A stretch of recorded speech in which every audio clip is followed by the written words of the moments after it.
Traveling in next on the items today, a bill that would repeal the Class Act, part of the health care law, which provides long-term health care services. Live House coverage now on C-SPAN. United States Army, New Windsor, New York. For those of all faiths who would join me, I ask you to rise. A reading from the book of Exodus. Moses said to the Lord, "You have been telling me, lead these people, but you have not let me know whom you will send me. If you are pleased with me, teach me your ways so I may know you and continue to find favor with you. Remember that this nation is your people." And the Lord replied, "My presence will go with you, and I will give you rest." Then Moses said to him, "If your presence does not go with us, do not send us up from here. How will anyone know that you are pleased with me and with your people unless you go with us? What else will distinguish me and your people from all the other people on the face of the earth?"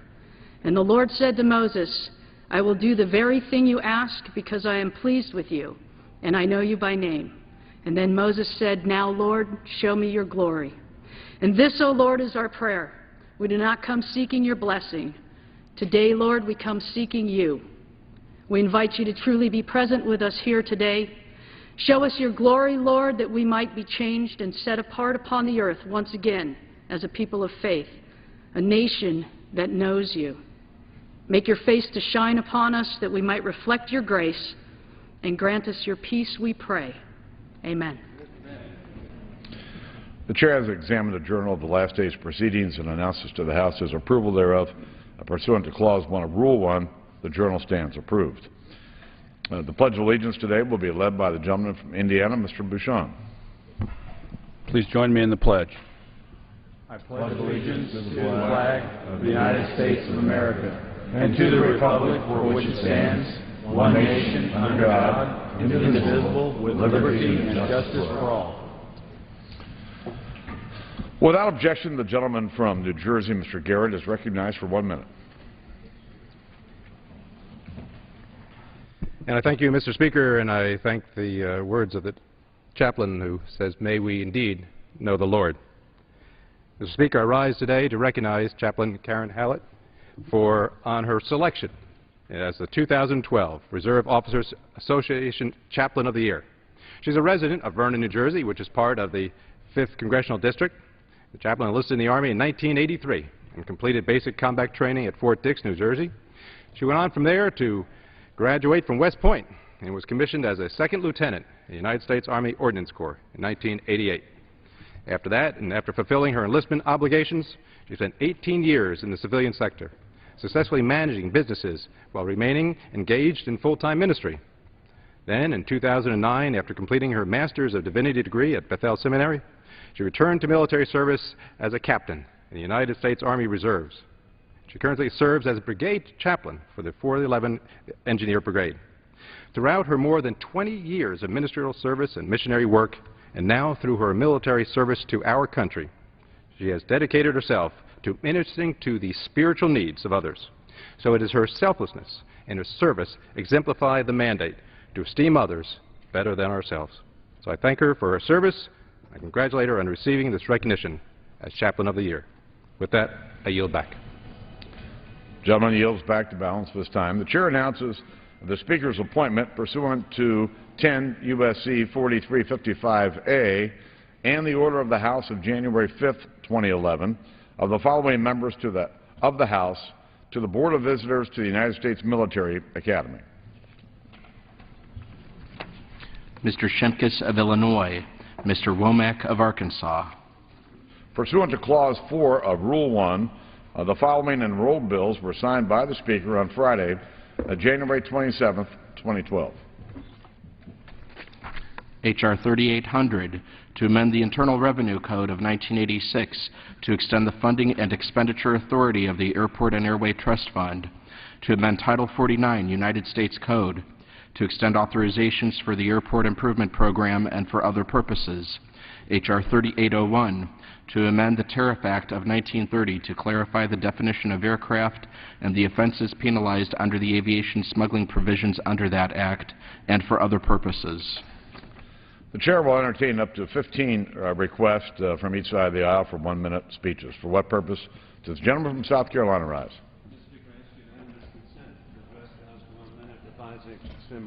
Without objection. So ordered. Mr. Speaker, Baker Spring of the prestigious Heritage Foundation recently warned, quote, "It is clear that the fiscal year 2013 defense budget will not provide the U.S. military with the resources it needs.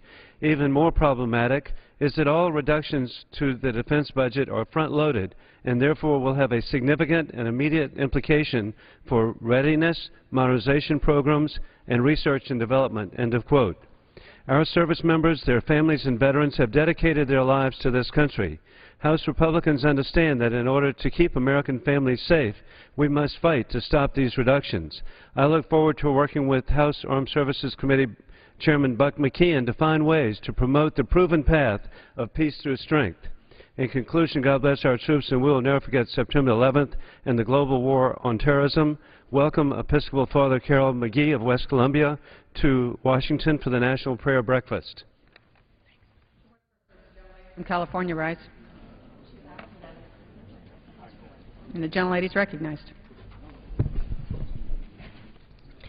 Between 1988 and 1990, the Armenian population was the target of racially motivated pogroms in Azerbaijan. Hundreds of Armenians were murdered and more wounded during 3 violent attacks in Sumgait, Kirovabad, and Baku. Though the ethnic cleansing pogroms occurred over 20 years ago, they were atrocious acts of cruelty. We cannot forget them. I worry the sentiments that sparked this violence still remains in Nagorno-Karabakh. Just last month, Azerbaijan began buying up weapons to regain control of the region. And the president of Azerbaijan declared this is, quote, "not a frozen conflict, and it's not going to be one," unquote.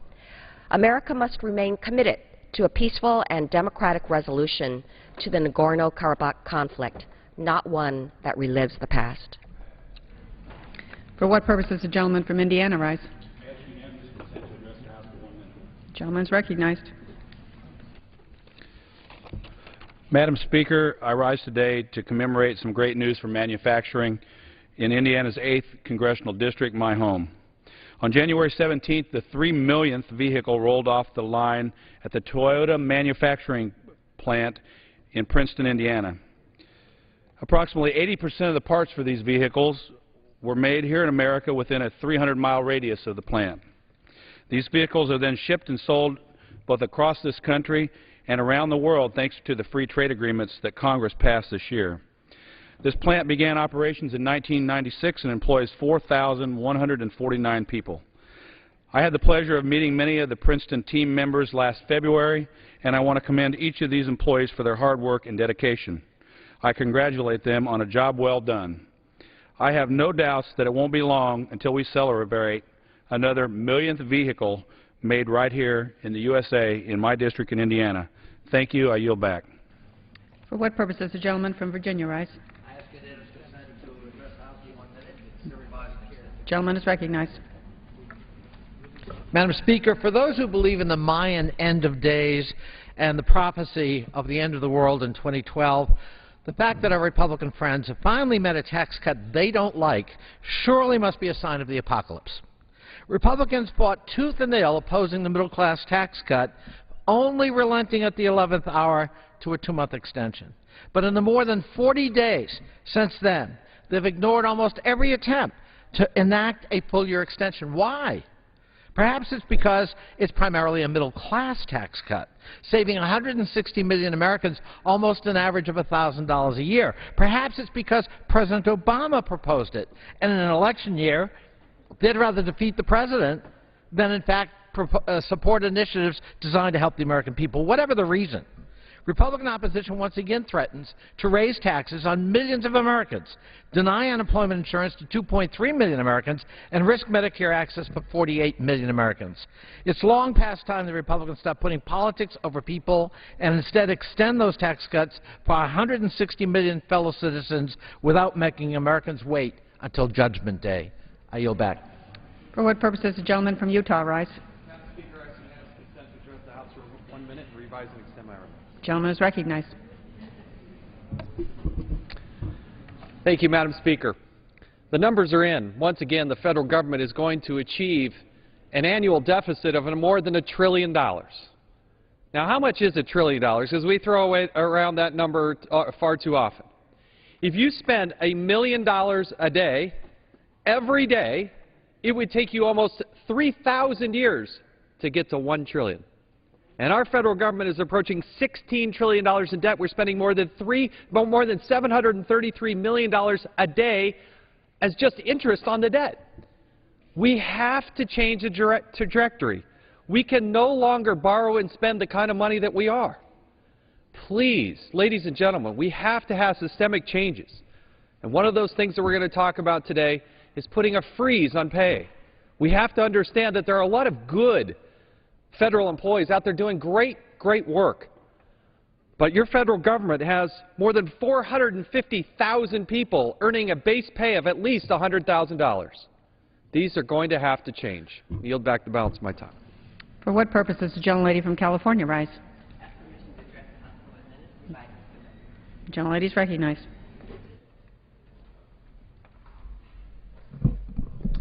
Madam Speaker, I rise today to urge the Republican leadership of the House to bring the Stock Act to the floor. This common sense legislation would ensure that members of Congress and their staffs are not able to profit from non-public information obtained through their official duties. President Obama has called on Congress to pass this bill, and it has even advanced in the Senate this week with 93 yes votes. Meanwhile, the House has not acted on the bill, and a markup on it in December was quashed by the Republican leadership. Mr. Speaker, members of Congress need to play by the same rules as everyone else, and our constituents need to have confidence that is the case. Right now, they don't have a lot of confidence in Congress on anything. Congressional approval ratings are at record lows, and reports that members could possibly profit from non-public information is no doubt one more reason for that. Now, we can take a step to address this gap by enacting the Stock Act. Madam Speaker, this is the people's house, and the American people deserve to know that the men and women they send here are working for them. I yield back. For what purpose does the gentleman from Texas rise? The gentleman is recognized. Thank you. Every February, Americans across the country open their hearts to the country's hospitalized veterans by sending Valentine cards to VA medical centers in conjunction with the National Salute to Hospitalized Veterans Week. For several years, students in our 3rd District of Texas have participated in the annual Valentines for Veterans program as a creative way to thank our brave men and women in uniform for something we love so much, our freedom. Last year, 19 area schools in our district participated, and this year I encourage all our schools, families, and businesses to take part in making this day special for our nation's veterans. Every year I look forward to delivering these cards to the veterans at the Dallas VA Medical Center, showing them a Texas-sized thank you from our school kids. You should see the look in their eyes when they read our veterans' words of appreciation. After all, they are the true reason we remain the land of the free and the home of the brave. Yield back. For what purpose does the gentleman from Rhode Island rise? Unanimous consent to address the House for 1 minute. The gentleman is recognized. Madam Speaker, I rise to commemorate the 100th anniversary of the founding of the Newport Art Museum and Art Association. Founded in 1912 for the purpose of promoting and exhibiting fine arts and fostering art education within the community, the Newport Art Museum continues to enhance community life as a shared place for the arts and culture. 100 years after its founding, the Newport Art Museum is without question one of our great museums. The museum has received full accreditation from the American Association of Museums, the highest national recognition of a museum's commitment to accountability, public service, professional museum standards, and excellence in education and stewardship. This valuable community resource inspires passion for the arts in diverse audiences in Rhode Island and other localities through exhibitions and collections, arts education, historic preservation, and arts and cultural programming. It's a true honor to recognize the 100th anniversary of the founding of the Newport Art Museum. I yield back the balance of my time. For what purpose does the gentleman from Illinois rise? Request unanimous consent to address the House for 1 minute. And the gentleman is recognized. Thank you, Madam Speaker. A recent report from a respected Illinois think tank found that within 5 years, the state of Illinois will have amassed an incredible $34.8 billion in unpaid bills. This, of course, comes only 1 year after an allegedly temporary tax hike that they were told would help restore the state to fiscal health, but instead has made the state's economy much worse. Yesterday, the CBO reported that for the 4th consecutive year, the federal budget deficit will once again exceed $1 trillion. This is a mind-boggling number, and it underlines the need for serious fiscal reform, such as Cut, Cap, and Balance Act that we passed last year. But, Madam Speaker, I'd like everyone in this chamber to learn a lesson from my home state of Illinois. We need to learn from the mistakes that they've made. Despite what some people here may believe, we can never tax our way to prosperity. Let's heed the warning of the land of Lincoln and make the tough decisions needed to break Washington's spending addiction. I yield back. For what purpose does the gentlelady from Maryland rise? The gentlelady is recognized. Thank you, Madam Speaker. With another deadline approaching, we're reminded again of the debacle that was the end of the last session, when members on the other side stood in the way of extending tax cuts for 160 million Americans and unemployment benefits for millions more. This is really unacceptable. Madam Speaker, I want to share with you the sentiments of Mary Hill of Maryland. I received a letter from her this week. She's a single mother. She's a construction worker. She's a member of Laborers Local 657. She writes to me that she's been out of work for 3 years, for most of the last 3 years. In her first year here, she writes, I went through all my savings as well as my children's savings. I went from visions of having my skills, education, vocation, certifications, and ethics embraced to receiving food stamps, a medical card, and watching my unemployment run out. I want to work. I need to work. I work every day as a volunteer organizer. My passion is for myself and others to achieve and live the American dream. Hard work should be rewarded, and it is rewarding. Nevertheless, my rent is due. I owe credit cards and a student loan. I thought I would own a house by now. Madam Speaker, we have to restore unemployment benefits for millions of Americans like Mary Hill. Thank you, and I yield. For what purpose does the gentlelady from North Carolina rise? Ask unanimous consent to address the House for 1 minute, Madam Speaker. Gentlelady is recognized. Thank you, Madam Speaker. The American people are rightfully fed up.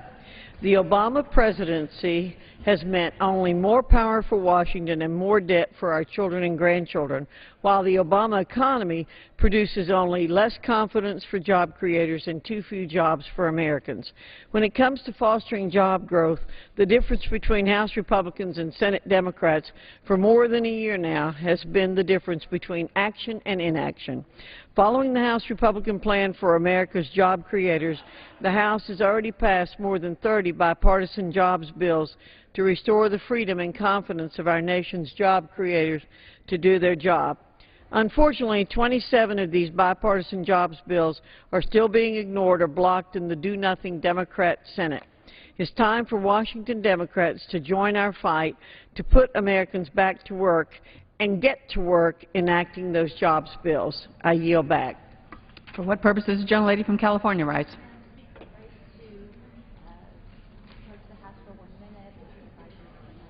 Gentlelady is recognized. Thank you, Madam Speaker. Madam Speaker, we can see that Vietnam's communist government's escalation of crackdowns has targeted the voices of the conscious, such as Paulus Lee-Sung and many other Vietnamese patriots, for exercising their rights of free speech and expression. Recently, I received disturbing reports that another youth activist and Vietnamese songwriter, Viet Cang Chi Minh Ba, was detained and imprisoned by the Vietnamese police and government. Viet Cong songs question the conscience of the Vietnamese police, who have brutally assaulted and arrested demonstrators at peaceful gatherings. It is time for the government of Vietnam to respect the freedom of expression through the arts and stop these arbitrary arrests and recognize the basic human rights of the individual. I urge my colleagues to co-sponsor House Resolution 484, calling on the Vietnamese government to cease the abuse of vague national security provisions in the Vietnamese Penal Code, which are used to justify the detention and the abuse of their own citizens. I yield back, Madam Speaker. What purpose does the gentleman from New York rise? The gentleman is recognized. Mr. Speaker, earlier this week I had the opportunity to participate in a roundtable discussion in Western New York on innovations in health care. Health and Human Services Deputy Secretary Bill Corr was in attendance, as were many innovation leaders from my community. My community of Buffalo and Western New York has been a real leader in embracing health care innovations to promote the efficient and cost-effective delivery of quality health care services.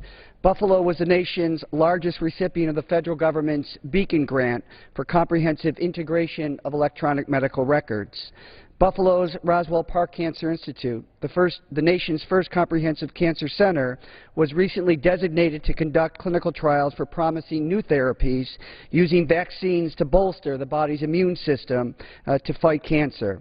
The successful result of this clinical trial could fundamentally change the science of cancer research and treatment. Innovation in health care must be sustained by the federal government. Today, the National Institutes of Health rejects 9 of 10 applications for promising research due to lack of funding. 10 years ago, 25% of the National Cancer Institute's research grants were funded. Today, it's 8%. The only failure in cancer research is when you quit or you're forced to quit because of lack of funding. Mr. Speaker, I urge my colleagues to support fully cancer funding. Yield back the balance of my time. For what purpose does the gentlelady from Texas rise?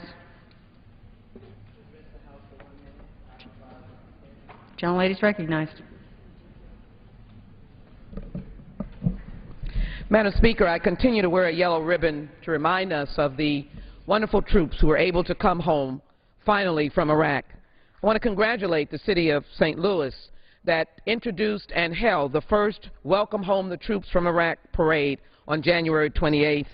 I look forward to communities around this nation raising up their voices to say thank you to those who worked and dedicated their lives and their commitment to the freedom of this country. That's why, Madam Speaker, it's so important that we do our work. Not a minute should we wait to pass the payroll tax extension, unemployment extension, and the ability of our seniors to see their doctors with the Medicare fix for our doctors. What we say to our soldiers by welcoming them home is all in our acts and our deeds, how we treat their relatives, their friends, and extended family members and community. It's time for Congress to wait not 1 minute to extend the American dream to all and provide for this benefit to those who are in need. I yield back. For what purpose does the gentleman from Virginia rise? Extend my remarks. Gentleman is recognized. Madam Speaker, this is a wealthy country. Corporate profits are at record highs. By the end of last year, the private sector was expanding at a healthy 4.5% annualized pace. But why then wasn't economic growth in the most recent quarter even better than the 2.8% that the Commerce Department reported last week? As David Leonhardt of the New York Times explains, the answer is because the economy is the combination of the private and public sectors. The public sector has been shrinking for the last year and a half because of cuts in state and local government and some federal cuts, especially to the military. The fourth quarter, government shrank at an annual rate of 4.5%. Over the last 2 years, the private sector grew at an average annual rate of 3.2%, while the government shrank at an annual rate of 1.4%, and the combined result was that economic growth was 2.3. That's a lot of numbers, but the fact is economic growth and employment growth would have been significantly stronger over the last 2 years without those government cuts. And that's why we shouldn't be continuing to discourage federal employment by continuing to freeze their pay, as the majority wants to do today. And it's why we shouldn't be letting unemployment benefits expire for 6 million people. It's why we should let the Bush tax cuts expire. It's a far better alternative than cutting trillions of dollars more in public spending. Thank you, Madam Speaker. Time's expired. For what purpose does the gentleman from Kentucky rise? With permission to address the House for 1 minute. The gentleman is recognized. Thank you, Madam Speaker. You know, we've heard for many years now from the other side the notion that government is the source of all of our problems. Government never does anything right. It ought to stop regulating and getting out of the way of a very free and open society. Well, the authors of a new book called Gardens of Democracy have a compelling and undeniable point to make. They write, "There is not a stable, prosperous democracy society on earth without activist government, extensive regulation, and high progressive taxation. If less were always better, then the least regulated economies would be the most successful economies. The opposite is true. If minimalist government works, Somalia would be a rich, stable, and secure, and Canada would be a hellhole. Afghanistan would be a coveted destination, and Denmark would be like a leper colony." Now, to be fair, the authors say that our government is often too slow to react, that it has all the answers, and it needs to be more flexible and more effective. We all agree with that. What we need to do is find a way to create a government that is efficient, that sets the right direction for our country, and then lets the innovative spirit of this country take hold and find the answers to our problems. I yield back.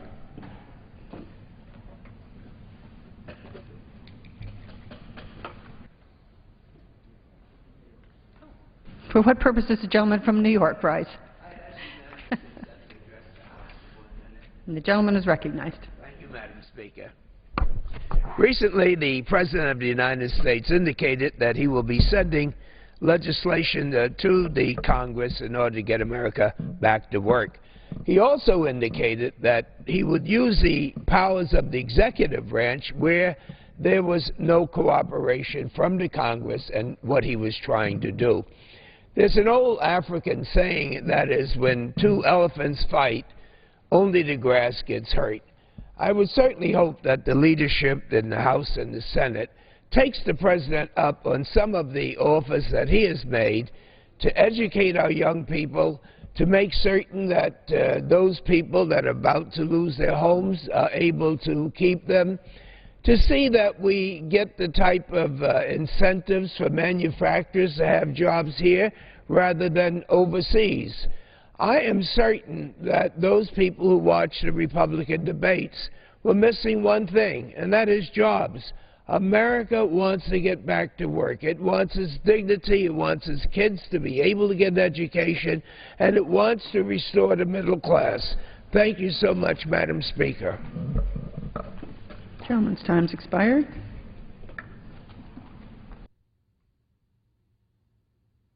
Does the gentleman from Florida seek recognition? Madam Speaker, I rise to file a conference report on H.R. 658, the FAA Air Transportation and Modernization and Safety Improvement Act. And accordingly, Madam Speaker, I do that pursuant to Clause 7 of Rule 22, and I present a privileged report. The clerk will report the title. H.R. 658, to amend Title 49, United States Code, to authorize appropriations for the Federal Aviation Administration for fiscal years 2011 through 2014, to streamline programs, create efficiencies, reduce waste, and improve aviation safety and capacity, to provide stable funding for the national aviation system and for other purposes. Ordered, printed. Pursuant to Clause 8 of Rule 20, the Chair will postpone further proceedings today on motions to suspend the rules on which a recorded vote, or the yeas and nays, are ordered, or on which the vote incurs objection under Clause 6 of Rule 20. Recorded votes on postponed questions will be taken later today. Okay.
Okay, so it's going to be from Florida.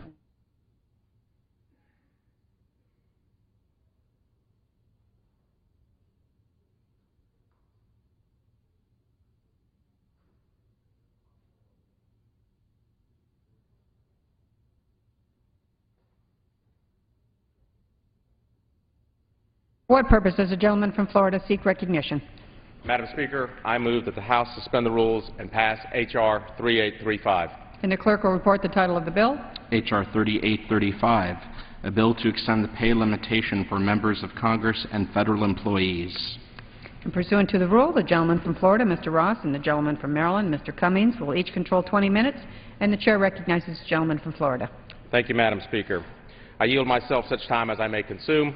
And I ask unanimous consent that the members may have 5 legislative days within which to revise and extend their remarks and include extraneous material on the bill under consideration. Without objection, the gentleman is recognized.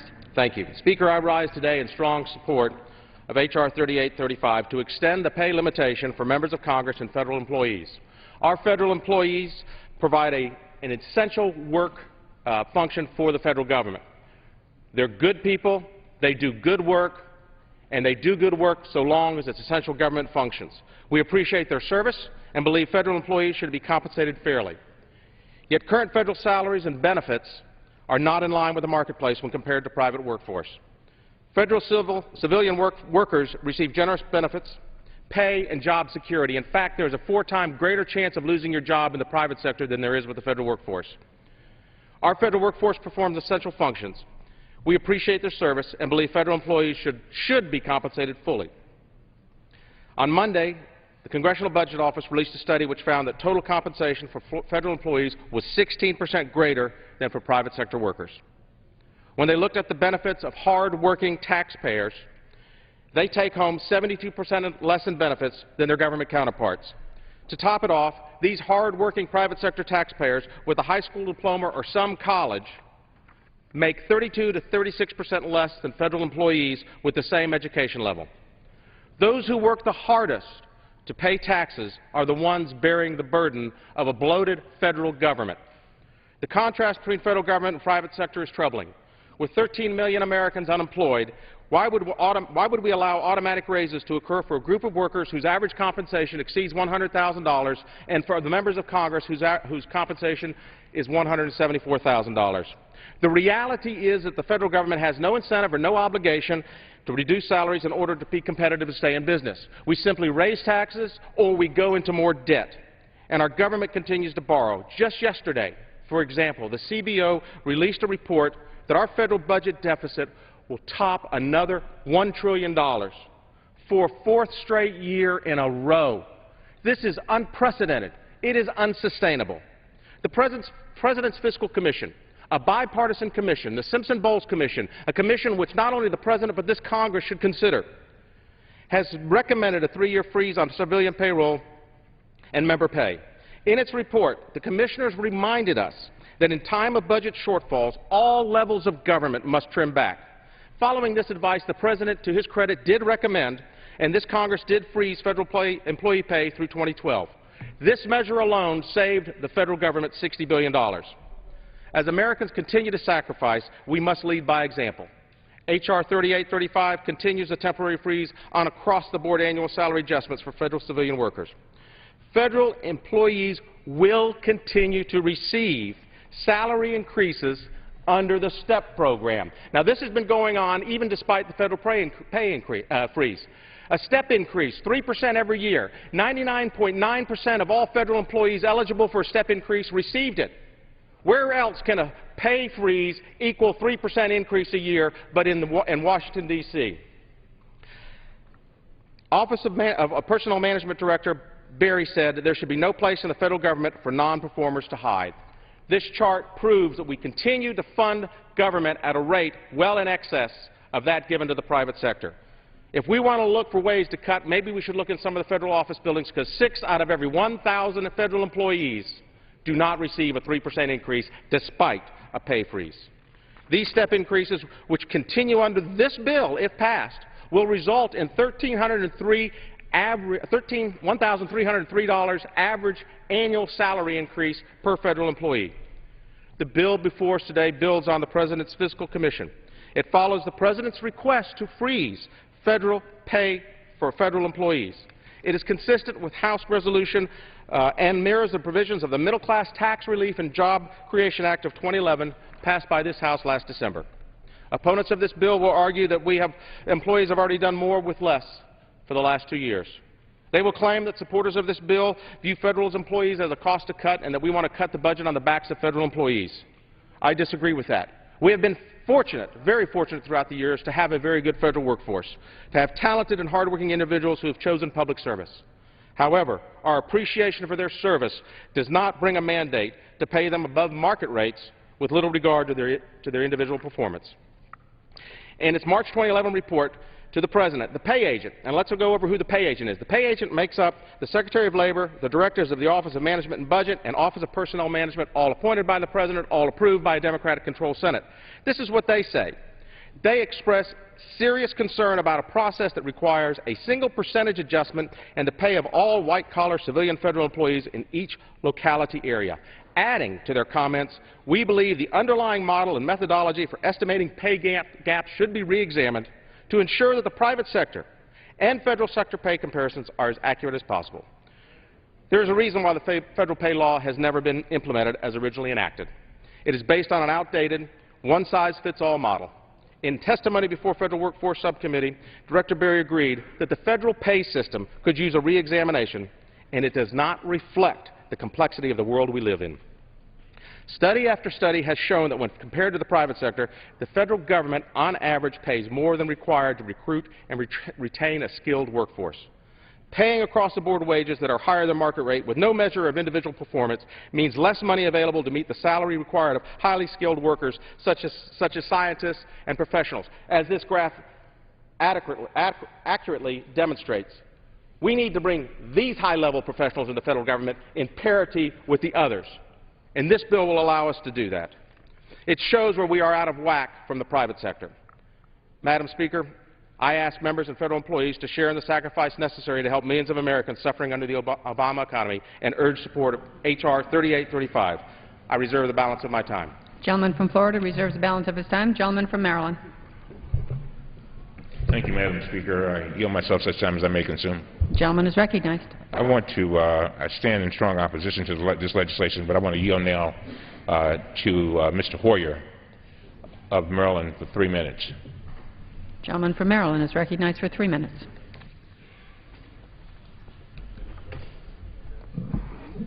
I listened to the gentleman's comments.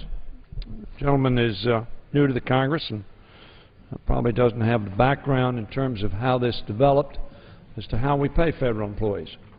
As the sponsor of the Federal Employee Pay Comparability Act in 1990, signed by George Bush, who worked with President Bush's OMB and OPM on this legislation, obviously one of the things we did was to say if the private sector doesn't get an increase, the public sector won't get an increase. And we keyed increases to the economic cost index, which is all to say that we need to tighten our belts when the private sector tightens our belts, which is why, as I think I caught the gentleman reference, that over the last 2 years, federal employees have in fact received cuts to existing law, which will result in a $60 billion savings. I think the gentleman said that, but it bears repeating. It's not as if the federal employees have tightened their belt. They have. And in point of fact, the Pay Council, to which he referred, believes on average the federal employees are in fact behind, not ahead. Now, I'm aware of the CBO report that was just issued. Mr. Cummings has responded to that. Clearly what they said is there is a disparity. And those on the lower end of the scale are doing better. Those on the upper end of the scale aren't doing so well. None of them are getting paid as much as the gentleman is who made this speech, or that I'm getting. None of them are making as much as we are. Now, what we have here is a very clever political effort to have members vote either for their pay or against their pay being adjusted by a cost of living adjustment. Now, I'm going to vote against this bill. But I am for putting on, and I would hope that a unanimous consent request to do so would not be objected to on your side of the aisle. I am for bringing a bill to this floor which will freeze our salaries. I've been for that for the last 2 years, and I have worked in a bipartisan way over the years not to demagogue members and have members get the cost of living adjustment. The sponsor of this bill, as a matter of fact, is quoted as saying how much difficulty he's having supporting his family on this salary. Now, the fact of the matter is we ought to put a bill on this floor and freeze our salaries. Federal employees have already contributed $60 billion of benefits to which they otherwise would have been entitled because we, for the last 2 years, with my support, frozen their salaries at the cost of living adjustment.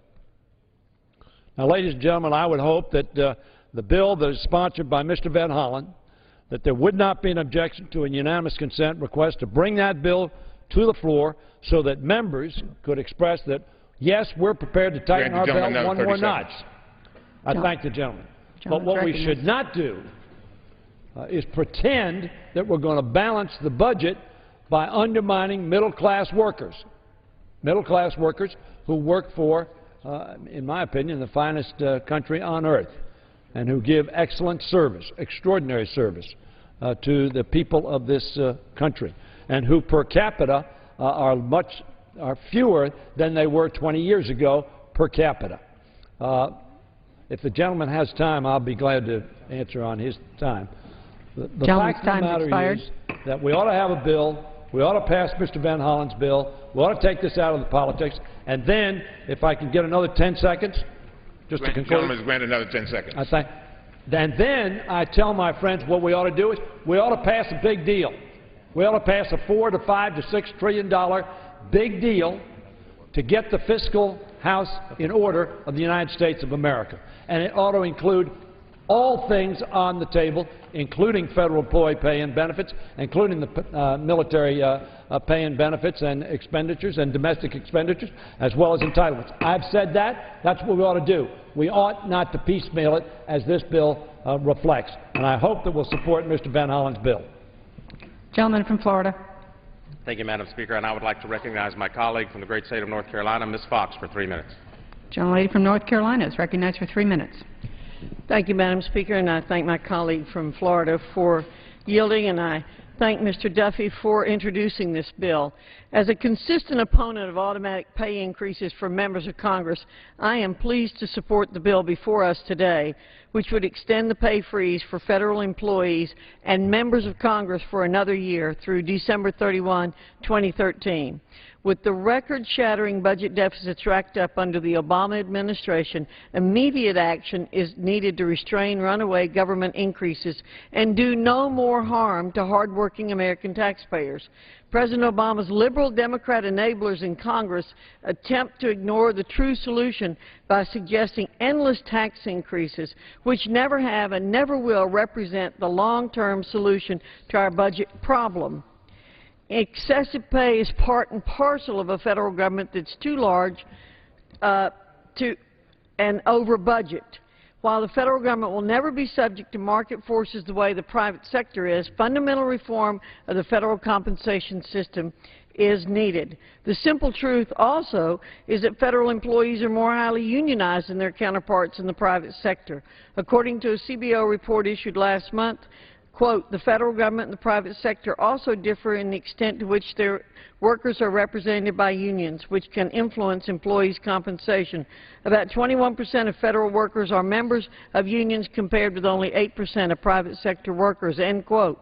As a result, the federal government pays comparatively higher compensation and provides more generous benefits and job security than private employers. It's offensive to those unemployed Americans struggling to find a job to see unionized federal employees employees continue to enjoy comparatively high compensation, which is used to pay dues to government unions, which spend heavily to elect politicians who promise them concessions.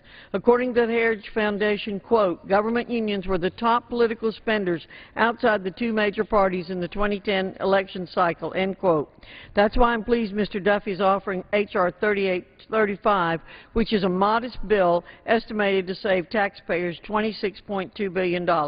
This bill also freezes the pay of members of Congress, which so many taxpayers believe is important in demonstrating our shared commitment to reining in the spiraling federal ledger. I urge my colleagues to support this bill and yield back the balance of my time. Gentlelady yields back. The gentleman from Maryland.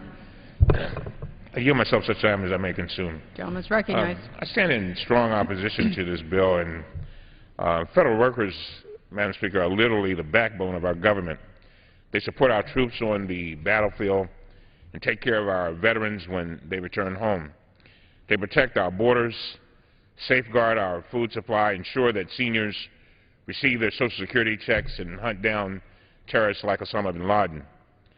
They carry out each and every federal program, service, and initiative Congress has created. Despite the critical nature of the services that federal workers provide, the majority believes that their pay should be frozen for yet another year, that their retirement benefits should be slashed, and that the size of the federal workforce should be reduced sharply, even though it is smaller now than it was under Presidents Reagan and George H.W. Bush. Federal workers have already made tremendous sacrifices to address our nation's budget deficits. The two-year pay freeze to which they are currently subject will save taxpayers $60 billion. Further, federal workers face the possibility of layoffs and furloughs in coming years as automatic spending reductions mandated by the Budget Control Act of 2011 reduce agency budgets for salaries. The only workable solution to our country's budget deficit is a balanced one that includes shared sacrifice, including from the wealthiest among us. To date, however, the Republican majority has yet to bring before this House a single bill that would require millionaires and billionaires to contribute more toward deficit reduction. Instead, they are preoccupied with taking money out of the pockets of middle-class public servants. For these reasons, last week, I led 17 members in sending a letter to Conferees working on extending the payroll tax cut, urging them to reject any and all measures that would disproportionately harm federal workers. And I will continue to oppose any measure that would further cut federal employee pay or benefits. Madam Speaker, I'm disappointed but not surprised, given the way the majority has run the House, that we are now considering this bill under regular order. Instead, the majority introduced the bill on Friday in a pro forma session and is now rushing it to the House floor before any action by appropriate committees can be taken. I'm also disappointed that this measure was placed on the suspension calendar, thereby blocking any amendments to the underlying legislation. Finally, I am disappointed that this bill unfairly links the pay of federal employees to the pay of members of Congress, and I strongly support Mr. Van Hollen's bill. The merits of pay increases for federal workers should be debated separately from our consideration of the pay of members of Congress. In short, this bill appears to be disingenuous and disrespectful, and a disrespectful attack against federal workers and the regular order of the House. For all these reasons, I strongly urge members to oppose the bill, and I call on the House leadership to allow us to consider legislation through regular order that does not punish federal workers in order to score political points. And I continue to reserve. Gentleman reserves. The gentleman from Florida. Thank you, Madam Speaker. I yield 5 minutes to the sponsor of this bill and my distinguished colleague from Wisconsin, Mr. Duffy. Gentleman from Wisconsin is recognized for 5 minutes. I appreciate the gentleman from Florida yielding. I think it's important that we review the history of federal employee pay freezes. In the last Congress, this came up under a Democrat-controlled House, Democrat-controlled Senate, and a Democrat president. They voted for a 2-year payroll freeze for federal employees. They rightly excluded our military. I think everyone in this House agrees that our military should get a pay increase. But who they wrongly failed to include in the pay freeze was members of Congress. They didn't include members of Congress, but every other federal worker they did include. And so now today, I brought a bill to the floor to extend the pay freeze for 1 more year. And my bill is the exact same bill as the Democrats' bill from 2 years ago. The only difference is that I've carved in members of Congress. Every member in this House will have their pay freezed just like every other federal worker. That is the right thing to do. That's what should have been done 2 years ago, but was not done. I was here to listen to the gentleman from Maryland, the former majority leader, who is outraged that he doesn't have an opportunity to singly vote for a pay freeze for members of Congress. But as the majority leader, he had the opportunity to include members of Congress in his bill. Republicans didn't have a say. It was a Democrat House, Democrat Senate, Democrat President, and members of Congress were not included. And now to come here today and be outraged and say that the Republicans are disingenuous because we have carved in members of Congress doesn't hold water. I think it's important to also look at the facts behind federal employees as they are compared to the private sector. The Congressional Budget Office came out and they've said that federal employees make 16% more on average than the private sector. And at this point, what the Democrats are saying is in a very difficult economy, when the private sector, who is really the American taxpayer, the ones who have been forced to take concessions with regard to pay, the ones who have been asked to work less hours to keep their jobs, my friends across the aisle come to the House floor and say, what we want these American taxpayers to do is to not get a pay raise themselves, but to pay for a pay increase for federal workers who already make 16% more than they do. That doesn't make sense. That doesn't make sense. And I hear a lot of conversation from my friends across the aisle about fairness and parity. Well, I think you should start to use the term fairness today. There should be parity between the private sector and the public sector. I come from central and northern Wisconsin, and we have a large manufacturing sector in my community, in my district. And time again, there's rules, there's regulations, there's red tape, there's taxes that attack our way of life that come from this town in Washington, attack the way of life of Wisconsin. And we bring it up, we talk about it, we complain about it, and guess what? My friends across the aisle, they turn a deaf ear to our complaints. But today, when we're going to do a 1-year extension of a federal employee pay freeze, they are outraged by that. They are listening, they're advocating, they're arguing for more federal pay. Come on. Use fairness today. Use the argument of parity today. This was your bill. This is a 1-year extension. The final point, the President's Debt Commission, the Debt Commission, Simpson-Bowles, they said we should have a 3-year freeze on federal pay. That's what my bill does. I don't want the argument to be that my friends across the aisle, they don't really care about the federal employee pay freeze, that they only care about their own pay freeze, because that is the only difference. The only difference in my bill is that I've included members of Congress. This makes sense.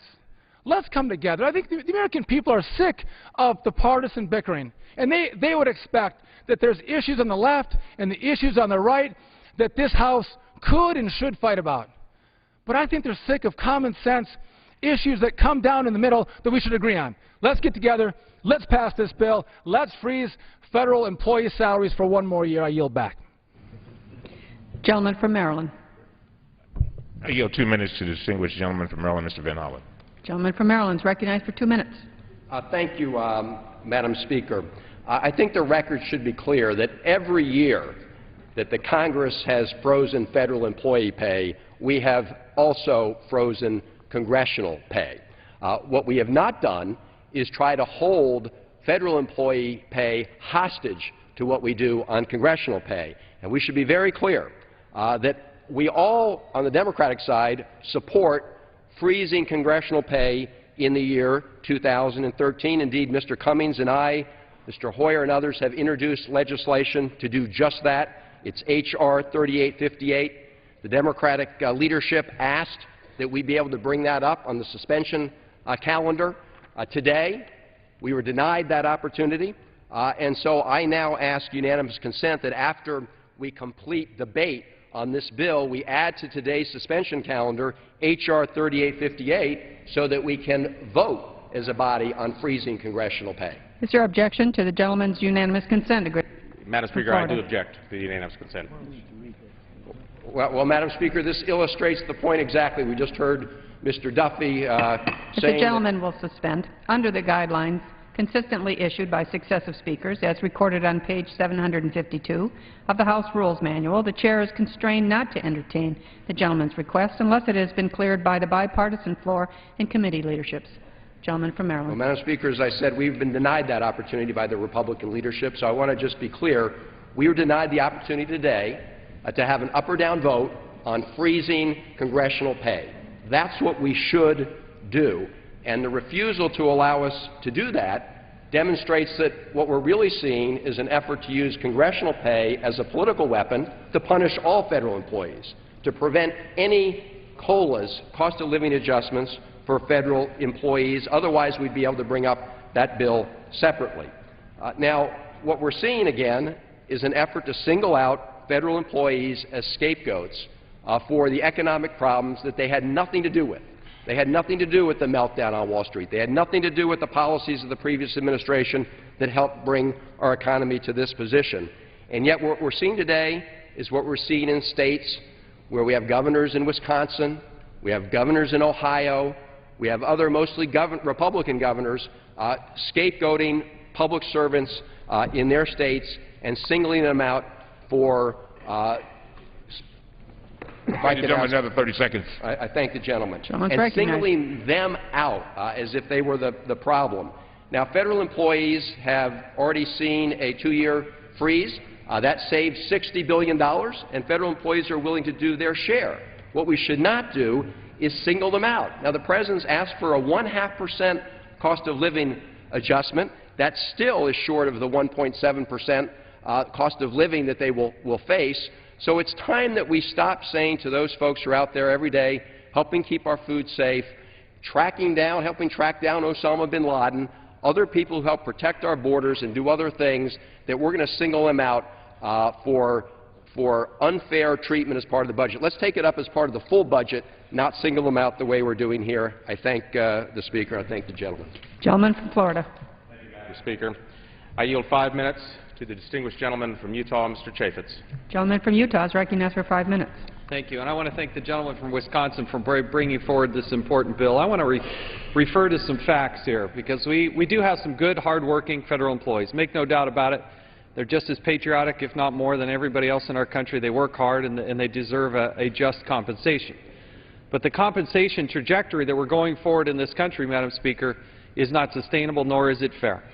I was hoping that when the Majority Leader was addressing us, he would yield to the question, because one of the stats he threw out is that none of these people are earning as much as members of Congress. But I would point out that, for instance, in the Department of Transportation, from the end of 2009, there was one person in the Department of Transportation earning a salary of $170,000.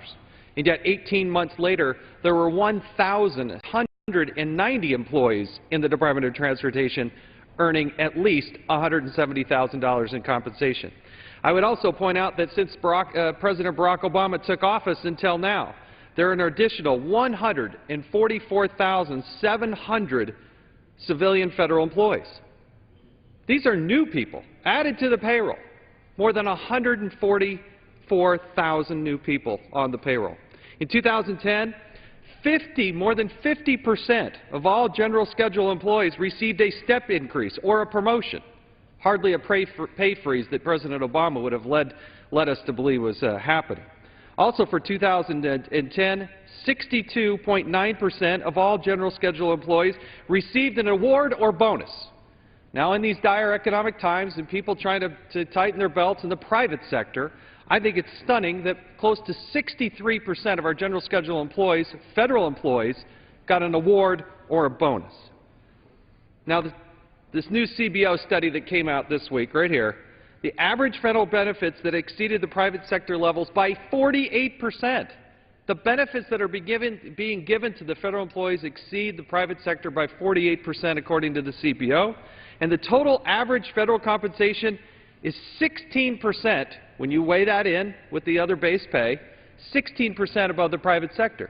Now, you can find an isolated case where maybe somebody's being undercompensated, but you can find a whole lot more there are people that are being overcompensated. Now, most people, if you ask in your mind, how many federal employees out there are earning at least $100,000 in their base pay? Madam Speaker, that number is in excess of 450,000 people on our federal payroll are earning in excess of $100,000. In fact, if you go back and look at the payroll, the total federal payroll for the federal government, in 2008 it was roughly $400 billion. 2011 it's projected to be $452 billion.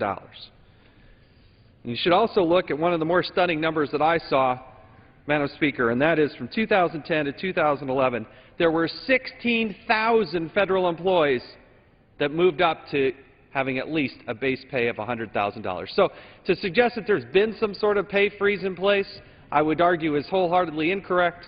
It is a matter of fairness and balance. I appreciate Mr. Duffy for his fine work in bringing this bill forward, because we should limit the pay of members of Congress. We should also do so for the federal civilian workforce. I yield back the balance of my time.